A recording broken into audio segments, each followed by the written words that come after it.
कार्तिक महात्म्य 27वां अध्याय। जय श्री कृष्ण। गणों ने कहा, विष्णुदास एक दिन भोजन तैयार करके भक्ति में तालीन था कि कोई उसका भोजन चुरा कर ले गया, लेकिन सायंकाल की आराधना हो सके और व्रत भंग न हो, इसीलिए उसने उस दिन दोबारा भोजन तैयार नहीं किया।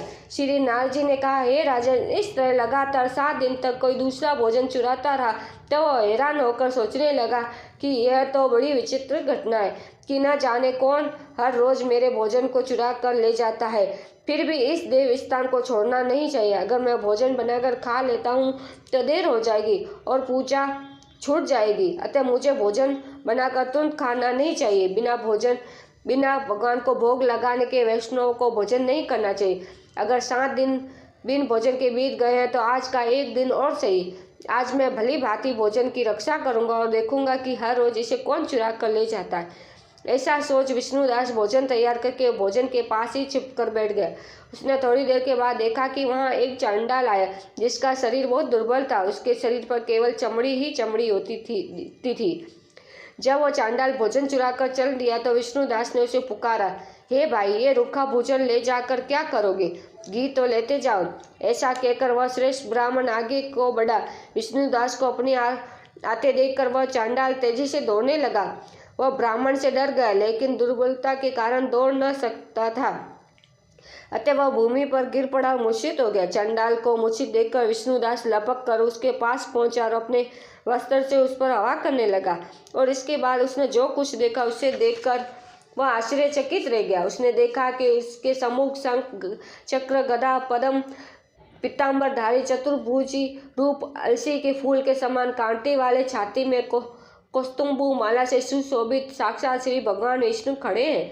भगवान का दर्शन करके सात्विक भाव से मुक्त वह श्रेष्ठ ब्राह्मण उनकी स्तुति तथा प्रणाम कर कुछ न कुछ कर सका।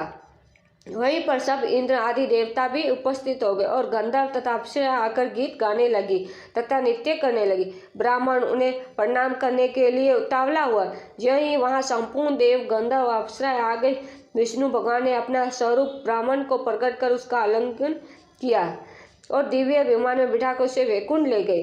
दिव्य विमान में ब्राह्मण को विष्णु के साथ जाते हुए चोर राजा ने भी देखा। उसने अपने गुरु आचार्य मधुगल को कहा कि मैंने जो यज्ञ आदि किए वह सब व्यर्थ हुए। जितनी दान दक्षिणा मैंने ब्राह्मणों को दी वह असफल हुई। विष्णु भगवान के दर्शन नहीं हुए।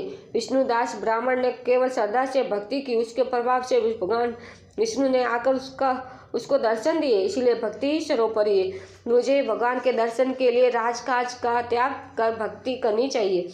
राजा के कोई पुत्र न होने के कारण अपने भांजे को राजगद्दी का अधिकारी बना दिया और आप विष्णु भगवान की भक्ति करने लगा। बहुत काल तक भक्ति करने के बाद भी विष्णु ने दर्शन नहीं दिए तो वह अग्नि कुंड में कूद पड़ा।